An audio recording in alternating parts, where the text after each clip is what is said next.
Hi, everyone.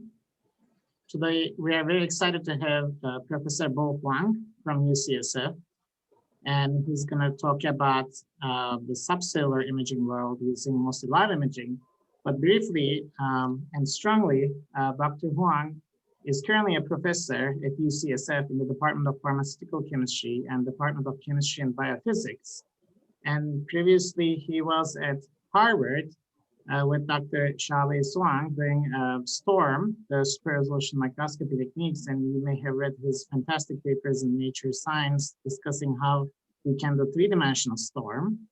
And then prior to that, he was a PhD student at Stanford with Dr. Richard Zayer doing chemical analysis of single cells. And he earlier on then received his degrees from China.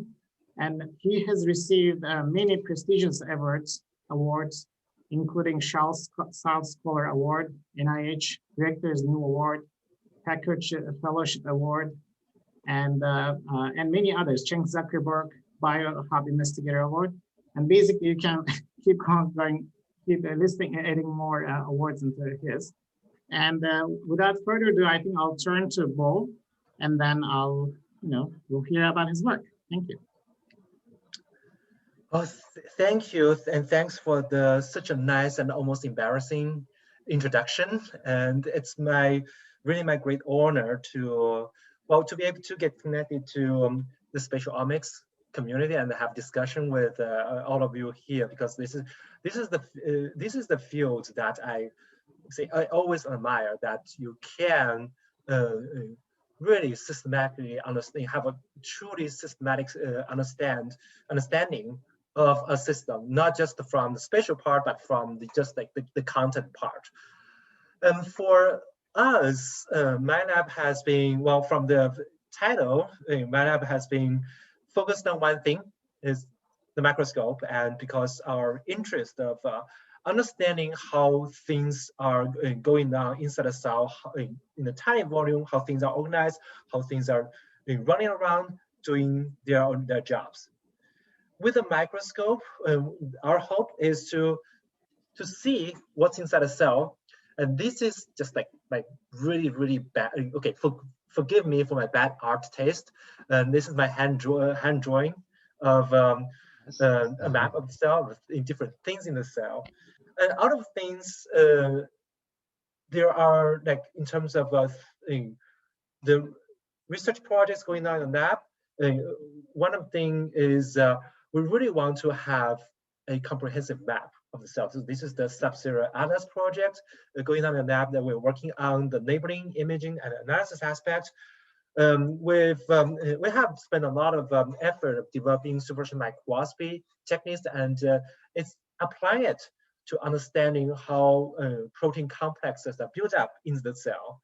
And very recently we got very interested into understanding how protein phase separation or biological condensates, setting up compartments for cell signaling. In this particular case, activate in cancer cell signaling from oncogenic kinase mutations.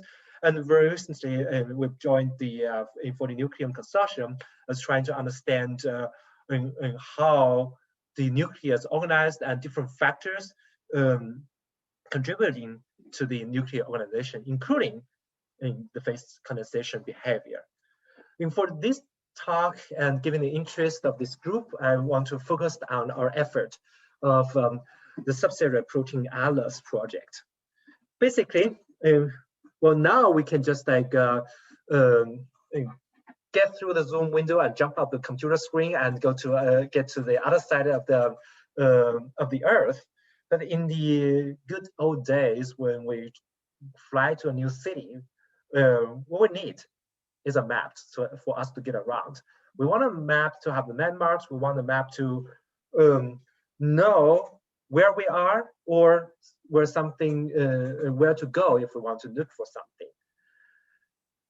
And with the advanced imaging techniques and from the satellite, what we need is a satellite image and marks on specific locations, so that we know we can start to paint together a map. So this is a map of San Francisco City from that satellite image, I took just across the street from UCSF at the Chase Center, which is the in the basketball stadium. Unfortunately, no one can get in there to watch the games anymore. Yeah, this is my eldest son looking at pointing. This is also where the UCSF Mission Bay campus is. Okay, to get the world map for the Earth and to get the map for the cell, there's a lot of similarity.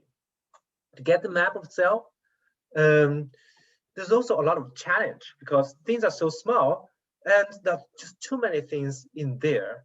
So far, a lot of understanding of how things are arranged and organized in the cell has been relying on our imagination. So these are like really pretty illustrations from David Goodsell. And it is always my dream to turn those beautiful pictures into real photos and real data. To map the cell, there are 3 steps. You have the cell. The first step is we need to put a label on the molecule of interest. Speaking of fluorescent microscopy, because we can identify exactly what our signal is coming from, because that's what I've labeled.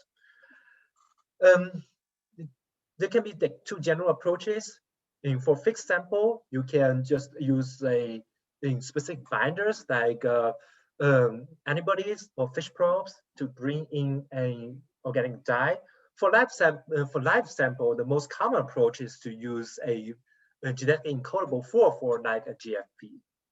Then with the labeled cell, you put it on the microscope, take the image, and send it to a computer. Of course, it's not going to be a small laptop like what's shown here, but more nowadays with big computers to get all the data together. That will allow us to paint the map. This is essentially what we are thinking of.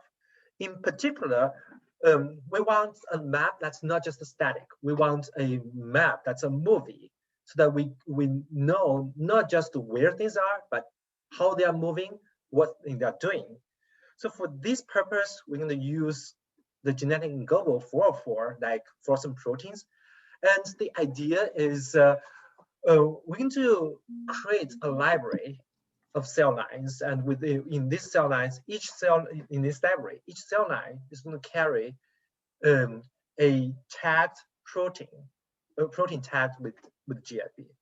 And more importantly, we don't want to just like overexpress those tagged proteins, because over the years we have learned that the behavior of many proteins are dependent on their expression level, and sometimes even a tiny amount of expression can mess up with their localization or function.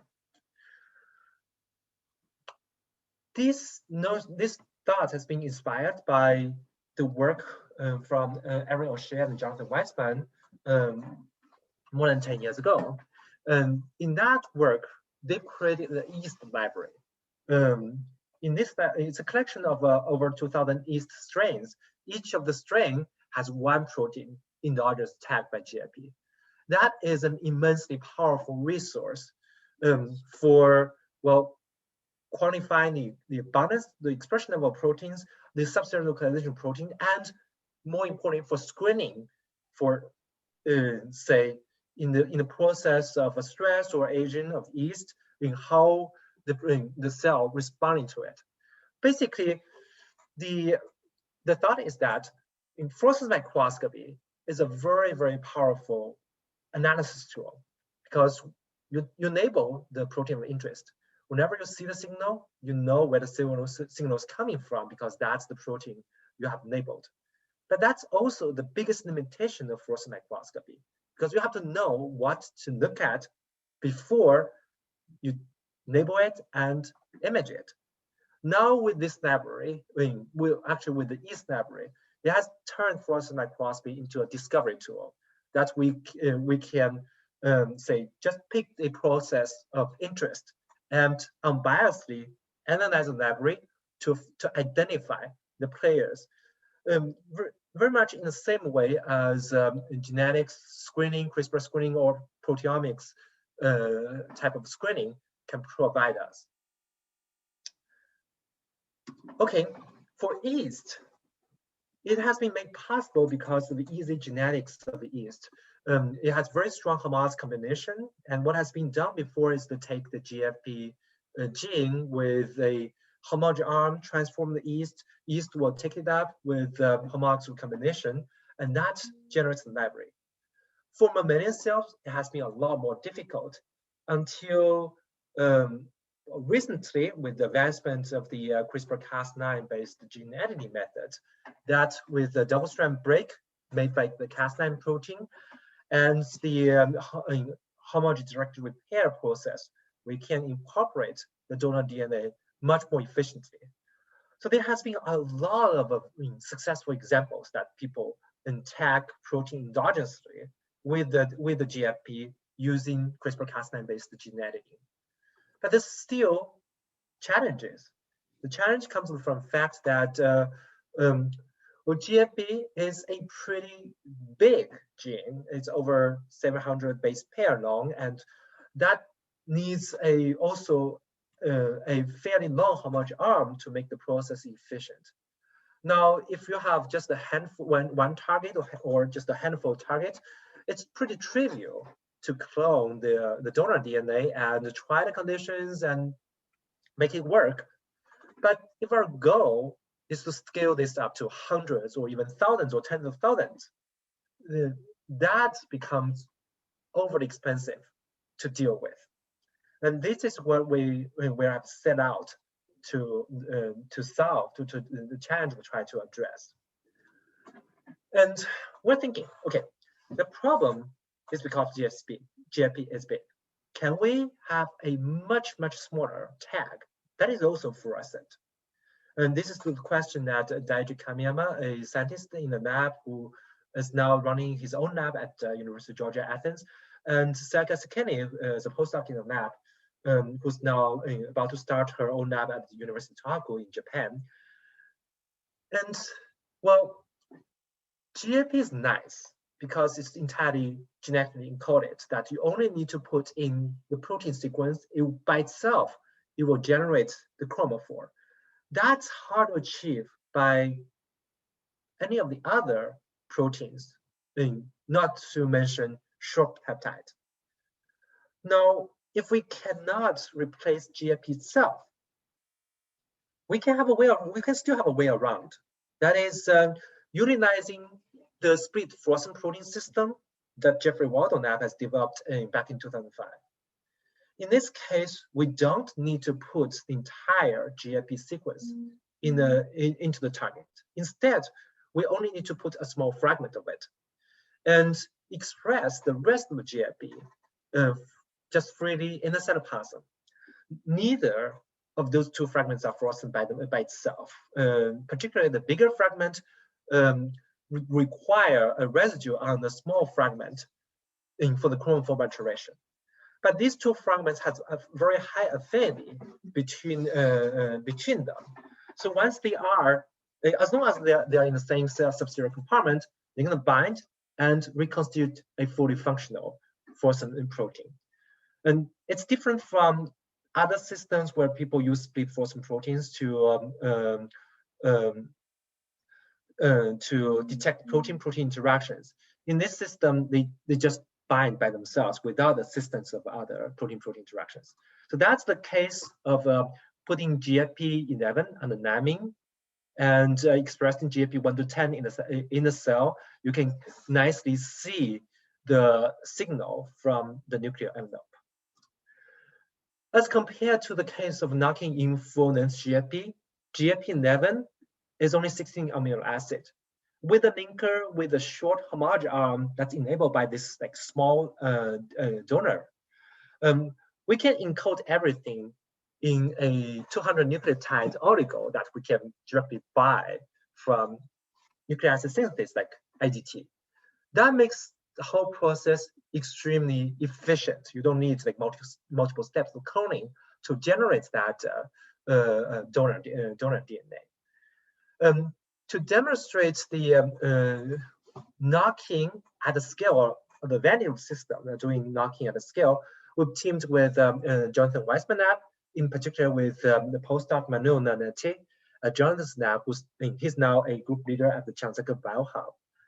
And Manu has been worked out the pipeline of using in vitro transcribed guide RNA combined with purified Cas9, RNP, and electroporation, and together into the cells that's expressing GFP1 to 10 already. Then for cells that has correct integration, it will generate the fluorescent signal, which allow us to isolate those cells with the integration with flow activated cell sorting. And this is the case for the knocking on the NAMIN gene. We got like 36% of cells that has an integration, and sort out them, we see nicely the nuclear envelope signal. Now, this pipeline, well, the experiment takes 1 day and wait for a couple of days for the cell to recover, and we can sort the cell. Very efficient, and I've asked Daiji and Saka and Manu to, to pick their target and try to demonstrate for a small library. They picked about 48 targets, and took 3 weeks to get to this stage. So 3 weeks, like 1 week to pick the target and design a sequence, 1 week to wait for IDT to send us the oligos, and 1 week later, we have 30 cell lines. So 30 out of 48 successful. And that is, in fact, a even higher success rate compared to the yeast GFP library effort. Now, the ones that are not successful, the majority of them are the ones that are expressing at a level that's below the fast detection limit. Because we can plate the unsorted cell and we can see like a fractional cell them containing the correct signal. To allow us to cover more of the proteins, we want a better, better probe. So this is the work started by Sui Feng, a very talented graduate student in the lab who's now a postdoc from Genentech. And she single-handedly built up the entire directed evolution pipeline for fluorescent protein engineering. This is the one of the protein that she has engineered, the split amnion green 2 system. We can use the amnion green 2 11 fragment to enable endogenous proteins, and you can see here are some of the images in there. The nice thing for the amnion green 2 system is that it has much higher signal to background ratio compared to the fluorescent protein, compared to the speed GFP system. First, amnion green is a brighter fluorescent protein than GFP. On the other hand, well, even better is that we noticed that GFP 1 to 10 fragment somehow still contains a little bit a very, very weak autofluorescence background. So look at this this FACS histogram. On the right is the log of the fluorescence from individual cells, and this is in GFP 1 to 10 by itself expressed with a strong promoter. You can see the signal is about the substantially higher signal compared to the autofluorescence background in wild type cells. Even with a weak promoter, the PGK promoter for the GFP 1 to 10 fragment, it's still in appreciable background. Whereas in amnion green 1 to 10, even expressed at a higher promoter, there's no detectable in background signal compared to the wild type cell. When we are tagging a protein with low expression, like this is compared with the GFP 11 versus amnion green 11 versus amnion green 1 to 10, you can see that the integrated cell is much better sorted out with the improved system. Now, it's not that the amnion green system does not have disadvantages. The GFP 1 to 10 has much higher affinity to the GFP 11 fragment compared to the affinity between the amnion green 11 and amnion green 2 1 to 10, so that the complementation efficiency is higher. But overall, when we see amnion green is just unanimously better than a GFP system for the targets that we have tested. And very recently, we have the third generation of amnion green 3 that has improved computation efficiency compared to the amnion green 2 system. So with the amnion green system with ability to build small libraries, I'm going to very quickly go through one example that we have applied this method for the screening of in proteins in the pathway. So this is when we're studying the oncogenic mutations involved in the receptor tyrosine kinase Ras-Raf-MAPK kinase signaling pathway, a collaboration between our lab and the Trevor Bevono lab at UCSF. And classically, the receptor tyrosine pathway, I would say, is very, very well studied in controlling cell proliferation. And the textbook model is that when we have a ligand, it starts to dimerize on the plasma membrane, and that will cause the kinase to phosphorylated kinase will recruit adapter proteins and guanine exchange factors to activate the Ras protein by exchanging GDP for GTP, and the activated Ras protein on the plasma membrane will activate RAF and then MET and ERK, translocating into the nucleus and activate the proliferation signal in the cell. So it's very important in the development of an organism, and you also understand when proliferation is out of control, you're gonna have a problem. So it's no wonder that in many of those proteins in the in this pathway is heavily represented in mutations that's causing cancer. One of the mutations that in one of those oncogenic mutations that we're studying is the EMO4 ALK fusion mutation. ALK is another receptor tyrosine kinase, and EMO4 is a microtubule binding protein. In this fusion mutation, it's the kinase domain of ALK fused to a fragment of the EMO4 protein. Now, this fusion protein has completely lost its transmembrane domain, so it's no longer associated with the plasma membrane, but still it's very efficient in activating the Ras signaling pathway. And from the earlier work in the Bevono lab, they have found that the EMO4 ALK fusion protein in the patient-derived cell line exists in those clusters in the cytoplasm.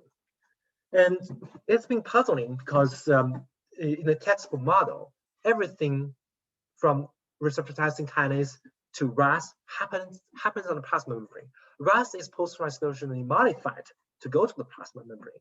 And how are these cytoplasmic granules connected to the Ras signaling amplification? So this is the work by Jen, a very talented postdoc in the lab who's now running her own lab at University of Florida, and Dana Neal is a MD PhD student in Trevor's lab, who's now a resident in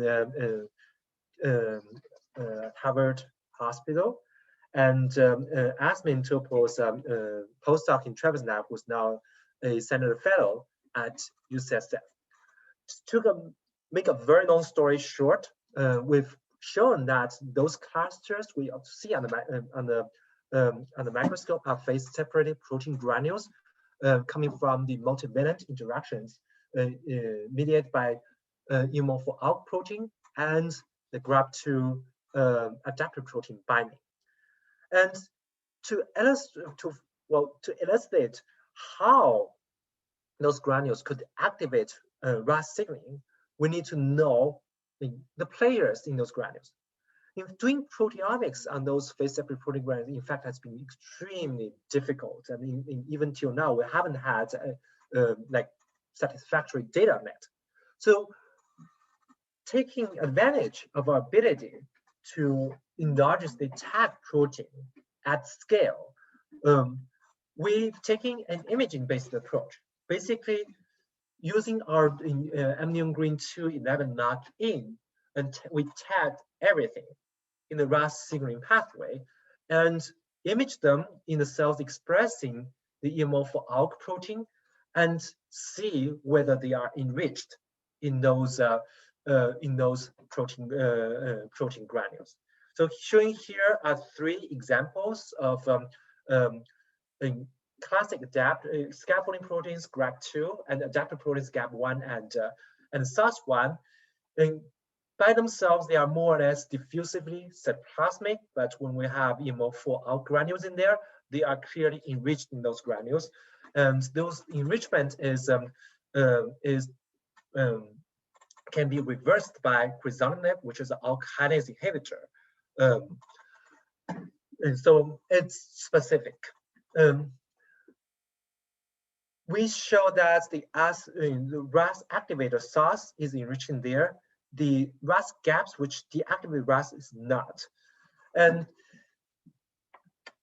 skipping all the other controls, just to come to the conclusion of a model, which showed that EMO4 ALK, because of the multimerization ability of EMO4, that get initial activation of ALK by through its transfer phosphorylation, and then with the additional interaction or multivalent interaction brought in by GRAP2 is binding to phosphorate ALK, the EMO4 ALK start to form granules, and those granules enriched in adapters and RAS activator SAS1 at a concentration that is so high that we can even activate RAS that it is in a cytoplasm. Noting that there's actually a sizable fraction of RAS that is in the cytoplasm in addition to the membrane portion. So this project by itself has a lot of other aspects in terms of how, say, those fusion mutations phase separate into granules and what it means for cancer signaling and well, potential treatment targets for this type of cancer. For this talk, I just show it's just a case that's an example that's showing how we can use even a small scale library of endogenous tagged proteins for the purpose of discovery, for the purpose of identifying pleasures in a certain pathway. It would definitely be great that we can scale this up to the entire human proteome. So this is the open cell project at BioHub that's led by Manu Naneti. So Manu has in taking this taking the split fluorescent protein tagging system, and he has been scaling up, established a highly scalable CRISPR tagging pipeline to generate so far over 1,500 cell lines and Hep293T cell lines that has endogenously tagged protein, and he's performed naive imaging, snapshot and confocal microscope, as well as in collaboration with Matthias Mannab, proteomics analysis on all these cell lines. This is a web page that's kind of still under internal test at this time, and I hope that the data is going to be released to the public in a few months after the internal test.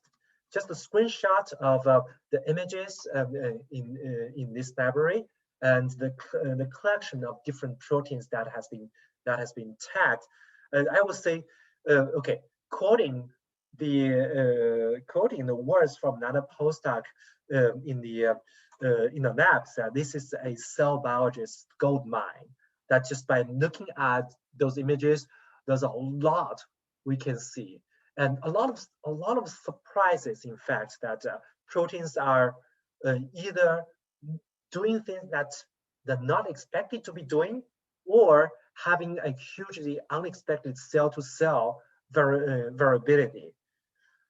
So for each of those proteins, Manu has had the imaging data and the proteomics analysis of the interaction partners, showing here SMC1 is one of the cohesive complexes, and with the pull down using endogenous protein, using tagged endogenous protein, it's much cleaner compared to the case of any overexpression case. So that said, I hope this database can come online in a few months, and we're going to learn a lot from those from this database. For us, we just keep on developing the technique. When one thing that we really want is a second color, so that we can see in protein colocalizations and interactions. And this started with the sfCherry sfCherry system that was designed and tested by a rotation student by Varsity Ryan in the lab. And Siyu, together with Shuqing Zhou, is a very talented undergrad student, visiting undergrad student in the lab from Tsinghua University, has used direct division to improve it, so that we have the sfCherry 2 and sfCherry 3 system now. And we've demonstrated it also as a tag for many different subcellular proteins overexpressed, and in this case, endogenously tagged. You can notice that whenever you move to endogenously tagged target, the signal is just much weaker compared to like even casual overexpression of the protein. Now with the second color, we could do double knocking, and this is looking at two ER proteins. 661B has been widely used as a ER marker, so that because it's a ER translocation complex, is not a structural protein, or supposed to be everywhere in the ER. But surprisingly, in those images, you can see that it is not enriched in those like dead end ER tubules that is marked by the ER tubule protein R6-Epi-1.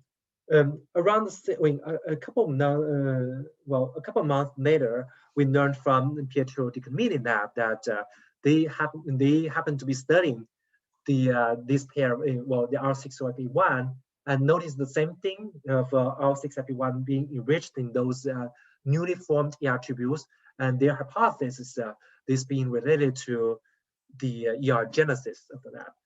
And for us, it's just another example. It's just by having the ability of looking at of imaging unbiasedly endogenous tag proteins, we can easily have surprising discoveries.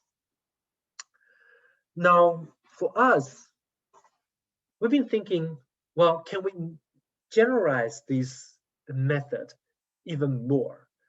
The whole concept is that we have the speed fluorescent protein that's being divided into two fragments, one small, one big. When we try to tag our target protein with the big fluorescent protein, we don't need to put everything in. We just need a small fragment on the protein of interest, and then it will recruit the bigger functional fragment to reconstitute the fully functional label. There are many other intracellular peptide binders. SpyTag, SpyCatcher is a famous one. More recent one is an alpha tag. NB alpha is a nanobody-based one. We could use this as a generic fragment labeling concept. And to show a number of cases of examples. For example, the lab has been doing superficial microscopy for a while, so we really want to have a photoactivatable fluorescent protein that can be tagged in a similar way. In fact, very amazingly, just by simply merging the point mutations to convert mCherry into photoactivatable mCherry, and a point mutation to convert mCherry into superfolder cherry, we obtained a photoactivatable superfolder cherry. Well, this is nice that we could do the tagging very much in the same way. Just replace the 1 to 10 fragment. But the challenge is that sfCherry is non-fluorescent before activation. So we cannot do the sorting in the same way as when we're tagging a protein with simple sfCherry. But because this is a binary system, we can switch the functional fragment.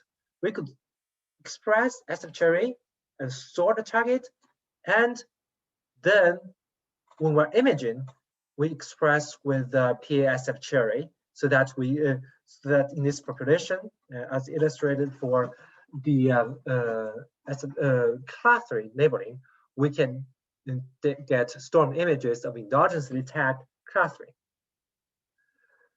Very similarly, Veronica Bassinos, another postdoc, another grad student in the lab who's now already finished her postdoc and working at a startup, has been looking at tagging the proteins with spike tags so that we can use the high affinity, the spike catcher, for enabling after fixation, for efficient enabling after fixation. In this case, we could use a Tandem infused Epi-11 tag as the selection marker, and then express the Epi-11 to sort it, so that we can get a good we can get the knocking cell population. And we could either go with transient transfection so that the sorted tag would go away. So you only have a short peptide tag on the target protein. Or in the case of spike tag, in fact, it can tolerate having the GFP on it and still bind very efficiently. So that's class 3 again. It's just now fixed and stained with the spike catcher for us to take a storm image. We've validated this is this is definitely higher tagging efficiency compared to even the highest affinity epitope tag antibody combinations. More recently, we've expanded this idea of having tandem tags, one as a selection marker and the other one as the purification handle, and collaborate with the Yifan Chen's lab of using this way of doing single particle cryo EM structural imaging of endogenously expressed protein instead of having to overexpress and in vitro reconstitute the protein complex. Now we can directly purify the complex from endogenously tagged proteins there. Suraj, a student, engineering student who just graduated, and Dave, another postdoc in lab, has further extended this idea of a tandem tagging. In this case, we can have just 2 tags and 2 affinity binders in there, and then these two binders can scaffold another type of a protein communication on top of those tandem tags. This is the desire for us to enable tagging proteins with the split-HaloTag. And for some people who might be familiar with a HaloTag, because it's an enzymatic tag that can covalently bind 4-4, and because it's the covalent bind the ligand can carry an organic 4-4. That is providing much higher photostability and a signal compared to a fluorescent protein. So it has been very, very widely used in night imaging, particularly single molecule tracking in living cells. The issue we wanted to have a split version of the HaloTag for this type of fragment labeling, but it has been difficult to obtain an asymmetric split of a HaloTag while still having high affinity between the 2 fragments. In fact, the ones that's available right now is a symmetric split, that both fragments are quite big. So you cannot like do like the simple small fragment insertion and big fragment recruitment. But instead, we can use our tag binder system. In this case, we use the SPI-tag, SPI-catcher and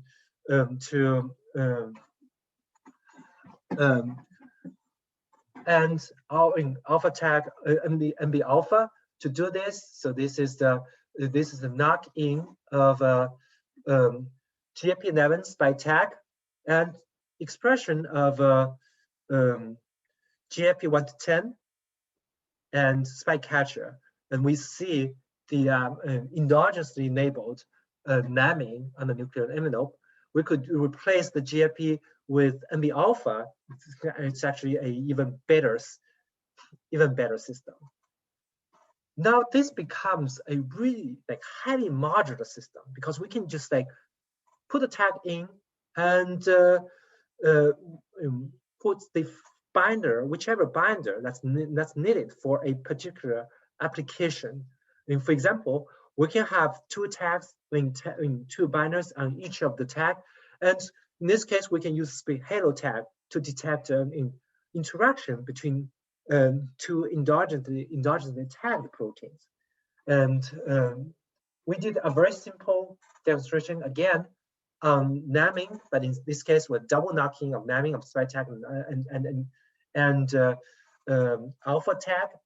Because NAMing dimerizes, we can see this, see the complementation signal on the nuclear envelope. We could even just do the knocking and then translate transfect the cell with the binder and the split-halo system. So that really becomes a modular, highly modular system to analyze the interaction of endogenously tagged protein. And finally, we have introduced this into the endogenous, well, into not just cells, but in whole organisms. And this actually has been another motivation for us to get onto the split system. That's when Daiji in the lab has been studying the development of Drosophila motor neurons. And he's been focusing on, well, the spatial and temporal signal for the ACC motor neuron to develop dendrites at the very bottom of its axon projection. So this is like very precise in time and very precise in space. When trying to figure out exactly what's sending the spatial signal, he noticed that the position is exactly the same location where the ACC motor neuron is crossing the MP1 neuron. Like this is the confocal image of the two neuronal projections. Then, well, from like genetic analysis, he identified that the signaling molecule between these two neurons would be DSGAM, the protein DSGAM, or Down syndrome cell adhesion molecule. DSGAM is a very, very famous cell surface molecule for Drosophila because it's involved in neuron recognizing itself. It's famous because through alternative splicing, a single gene of DSGAM produces 40,000 random splicing results in 40,000 isoforms, and each neuron is going to have a stochastic subset of those isoforms, and that is one of the that is the mechanism for Drosophila neurons to use DSGAM to recognize, say, if it's running into another neuronal projection, whether it's coming from itself or not. Now, that's the challenge. DSGAM is on all neurons, and this is the space that is filled with all kinds of neurons. So if you do a staining, an immunostaining of DSGAM, it's messy. But if you express the transgene, like with the neuron-specific promoter, you cannot recapture that splicing pattern. You really want to have a way to tag endogenous proteins with cell specificity. So to solve this, what Daesh did is to knock in the GFP11 in the endogenous dsCAM locus and express GFP1 to 10 with a neuronal specific promoter. So only in the ACC neuron, now we got specific enabling of the endogenous dsCAM. And here we have specific enabling. It's very clear that dsCAM is right at the base of those dendritic projections and adds the interface between ACC and MP1 neuron. So this is an application for a whole organism. Just in a quick summary, this is with those fragment tags, we are literally having a universal adapter for imaging, for purification, we're thinking of ways of using this for perturbation like degradation. And I've showed you that this can be a handle to scaffold protein-protein interactions and controlling multiplexation, and basically very, very versatile functions that we can add to the target protein. Okay, so in the last few minutes, I'm going to switch gear and very quickly talking about some of our efforts on the imaging side. And as I mentioned, whenever we switch to the endogenous tag protein, the signal is just much, much weaker, and we're suffering a lot from photoablation of doing live imaging. Yes, the open cell images are mostly just like confocal snapshots instead of like long movies. There are definitely some movies though. To take movies of those proteins, and one way to solve the photoablation problem while still being able to acquire 3D snapshot, 3D stats, is to switch to light sheet microscopy, because in this case we only expose the focal plane for which we are imaging.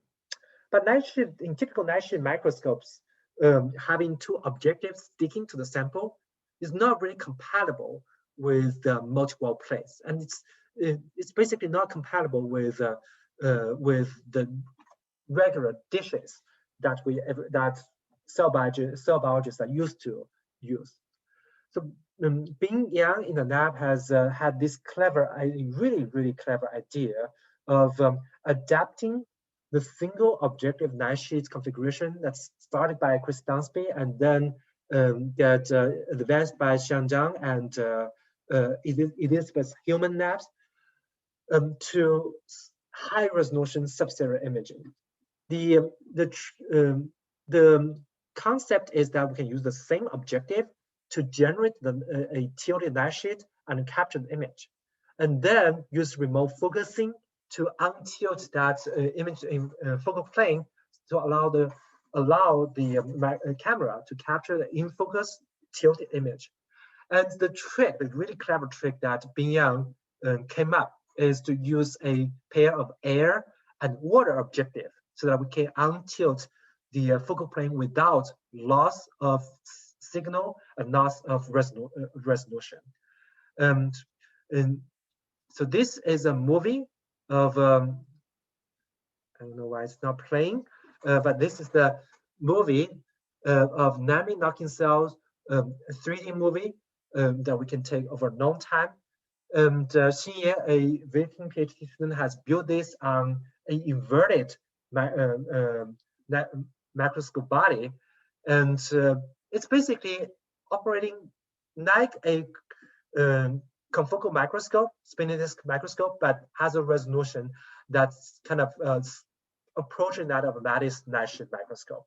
And there are some more advances of the untilting pair. They call it Snouty by Andy York and Calico to make everything more operable. One example, in this case, we are imaging. Unfortunately, the it's not playing.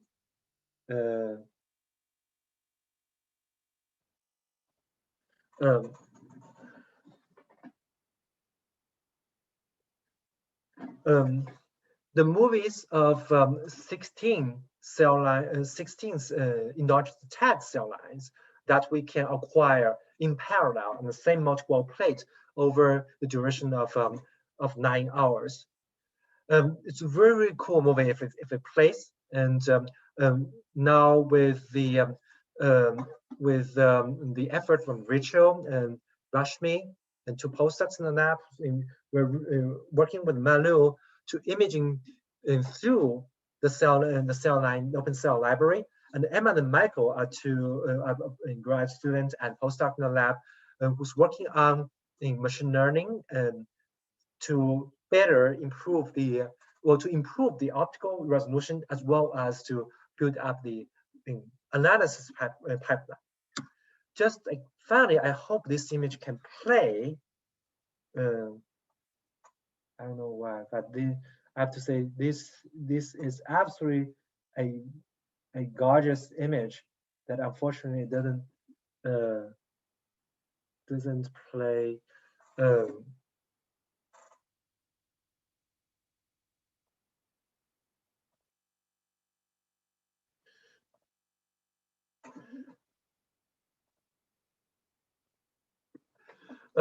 That we are imaging the dynamics of nucleolus through the cell division at it's a 3-color 3D movie with 10-second. Yeah, maybe you can exit the presentation mode. That might allow you to play. Sounds like this is a super cool movie. We really want to have a look. I'm going to.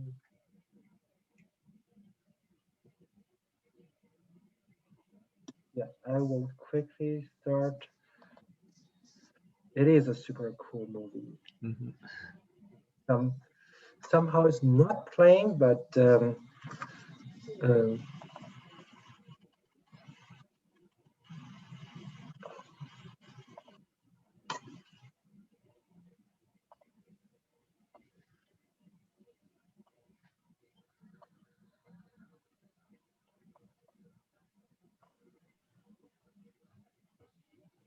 yeah, screen. Okay, screen share. This is easy. I'm just going with movie play. Okay. So yeah, look at the this nuclear cell is going to divide, and when under analysis, the pink part, the granular core, just dissolves, but the green one is associated with the ribosome DNA still there, and then you can see the chromosome is going to pull apart in mitosis. And after mitosis, nucleolus is going to rebuild, but the granular component you can see is pulled into the nucleus, but there are also like it's clusters everywhere in the cell. So this is the phase condensation, but those clusters away from the core of the nucleus, the nucleoli core start to grow, but other clusters start to evaporate and recondense on those cores. And yeah, it's to us this is a super cool movie that because all 3 proteins that were tagged are endogenous tag proteins, and we can literally measure their abundance, their concentration, and kinetics. We're working with a number of physicists building up a quantitative model of this whole process of nucleoli, say, decondensation and recondensation process, and hoping to understand the mechanism of how the phase separation is there to help nucleoli getting together and organize the cell. So that is the movie. You can see it's in 120 minutes now, 2 hours in the movie. It's a very large data set that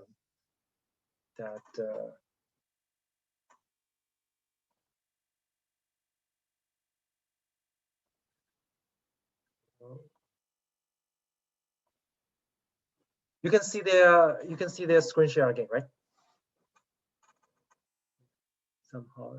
somehow it just doesn't place. Yeah, so that's the end. That end my talk, and I'd like to thank the well, people in the lab who's been doing the real work. And this is the format of the group meetings nowadays. And a long list of collaborators, as well as all these funding agencies that make things happen, and everyone for listening.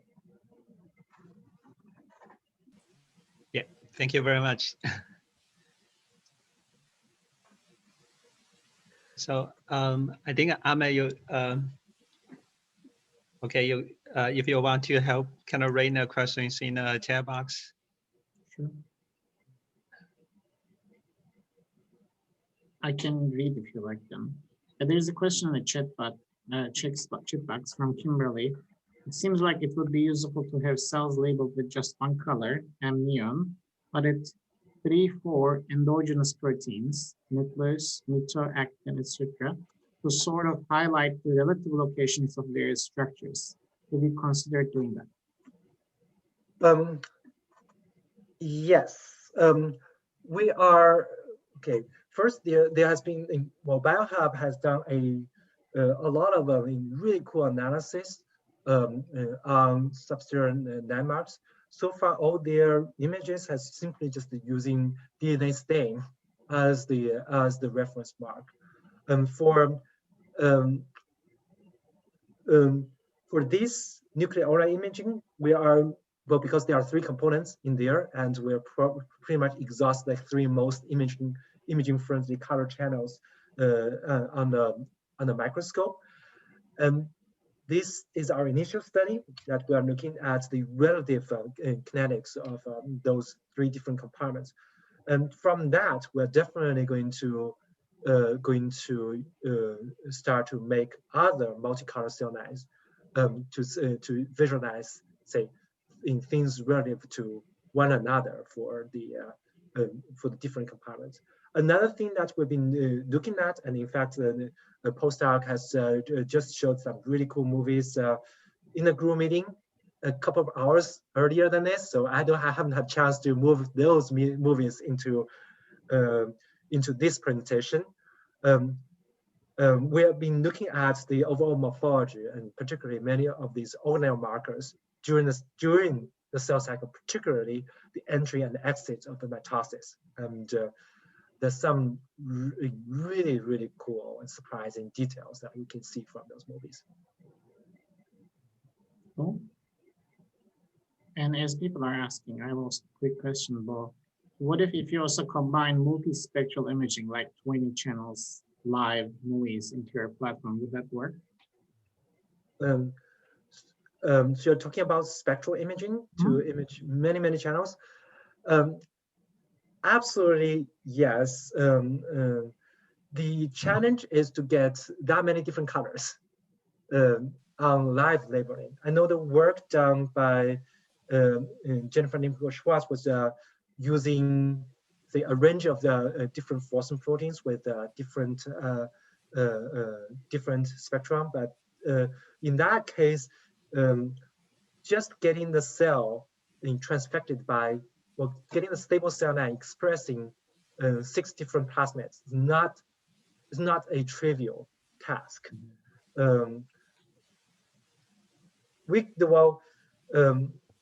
Maybe we can make the cell surviving 6 rounds of knock-ins.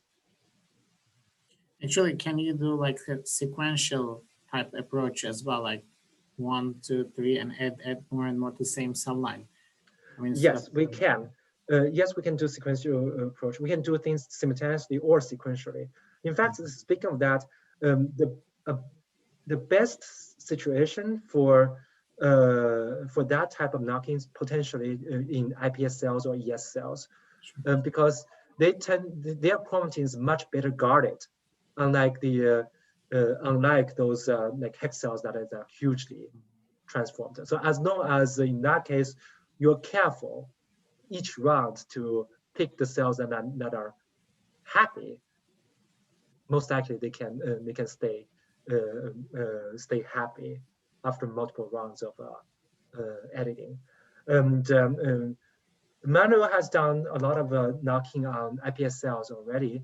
They tend to be very friendly to, well, they're not friendly to cell culture, but they are really friendly and robust to CRISPR knocking. That would be exciting. Yeah. So I have actually a number of questions. And the first one was actually related to what Ahmet asked. So how to do multiplexing? I think it sounds like you already had a project ongoing. But I'm thinking it's probably a very naive question. So can you kind of design something like a reconfigurable GFP? You can control which light lights up, and you can quench and array kind of light up. That might give you multiple rounds of imaging, but without doing harsh chemical processing. Oh, that would be my dream. Okay. But so far it's yeah, it's really limited. The only thing I can think of is photoactivatable fluorescent proteins that you can image and bleach, and then activate while bleaching activate a second protein that is in the same color channel. But the issue for live imaging is we need to care about temporal resolution, and we need something that can be repetitively switched. That's the difficulty. Mm. Yeah. Yeah, I agree. I think for live cell time-lapse imaging, I think it's very, very challenging to do so many different colors. So I think last week we had a Zoom from Allen Institute, and a couple of weeks ago we had Emma Lamberg from Sweden. Seems like what they do very complementary to your data. Yeah, I just want to kind of hear whether or not you're thinking so you can not just cross-validate it, but really kind of augment your data by combining either their assay or their just data sets. Yeah. Well, Manu, who's in charge of the Open Cell project, the BioHub, has been having discussion with Allen Institute from the very beginning, even before they start. Even before they started, we've been having discussion with them even before they made the first knock in. And Emma Nannenberg has spent a couple of years sabbatical at the BioHub in the past several years. So yeah, everyone's like well connected and well aware of what everyone else has been working on. The Human Protein Atlas by Emma Nannenberg is focusing on antibody staining. Yeah.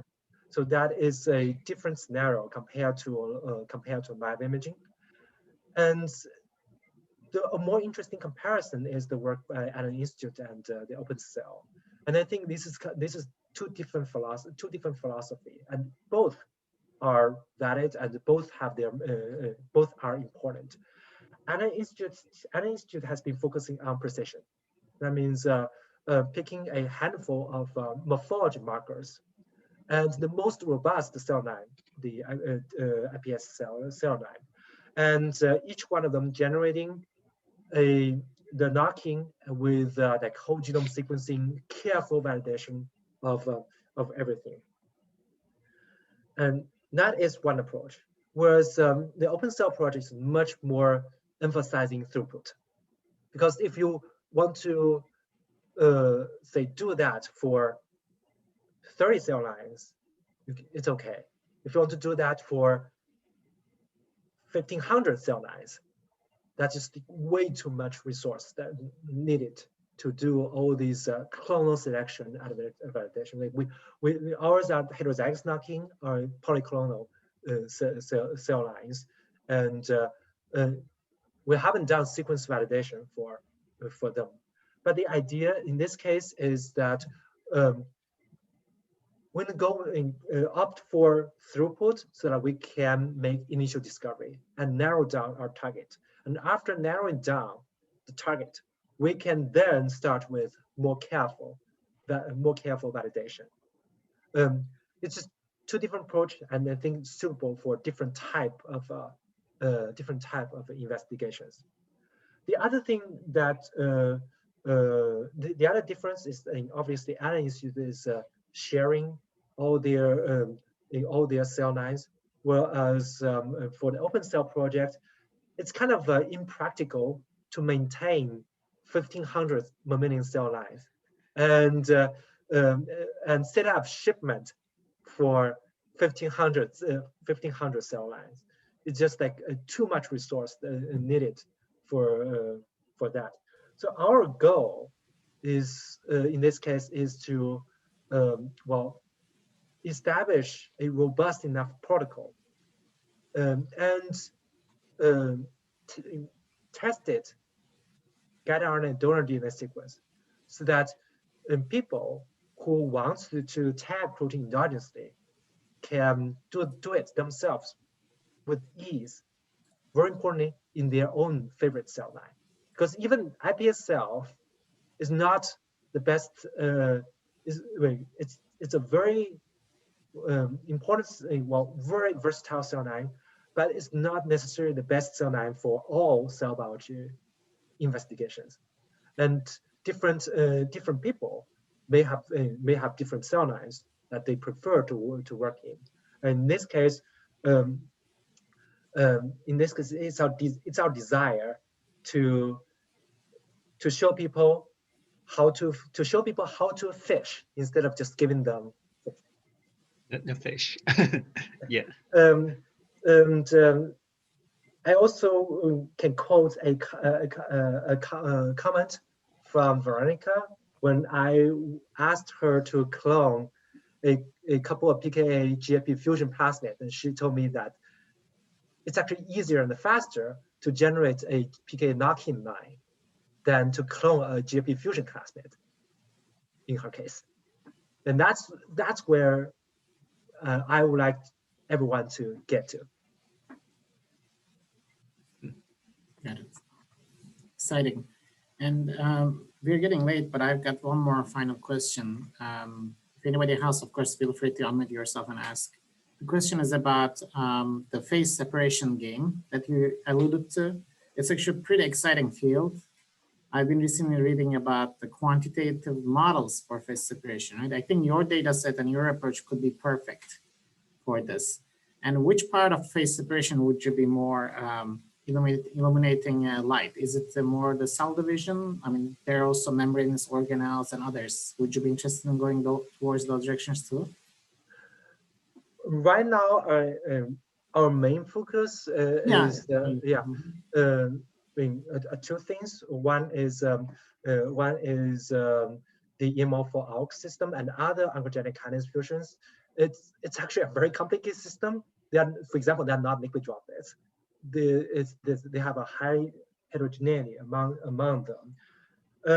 But it seems to be a really generic feature for many of the oncogenic kinase fusion mutation. That's one of the focus. The nucleolar system I mentioned.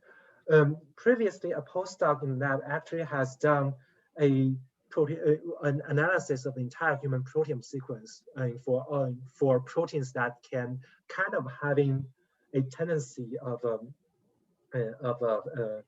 phase separation. A lot of them are DNA binding proteins. And this, so for the 40 nucleome project, we're collaborating with Gita Narnika and Xiaokun Xu and Vijay Ramani at UCSF, trying to see how in these, you can call it transcription factor, in these DNA binding proteins play the phase separation, their phase separation play a role in organizing the nucleus and controlling gene expression. So that's our current. That's basically our current focus. There are a lot of unanswered questions. In particular, sometimes phase separation can be very clear in vitro or by overexpression, but at endogenous level, it's just like hard to tell, and that's our focus. Exciting. Yeah, And that's exactly, I think, what people are thinking of the major challenge in phase separation study. So you can see beautiful results in vitro, but in the cells, oftentimes that's quite a different story. yeah. So any other questions? If not, I think let's thank Bo again. I think it's clapping time, even if it's digital. Yeah, I'm gonna do the real one. Thank you so much. And before Thank you. thank you so much. And before we also conclude, I'd like to also highlight that next week, we will be hosting Dennis Shapiro from Harvard Medical School. And he's working in the lab of Aviv Regev and the Sorger lab. And he's going to talk about Google Maps for tissue biology, mapping the tumor microenvironment with spatial omics technologies. And with this, I'd like to thank to everyone for their participation and hope to see you next week. Yeah, have a good weekend. Bye.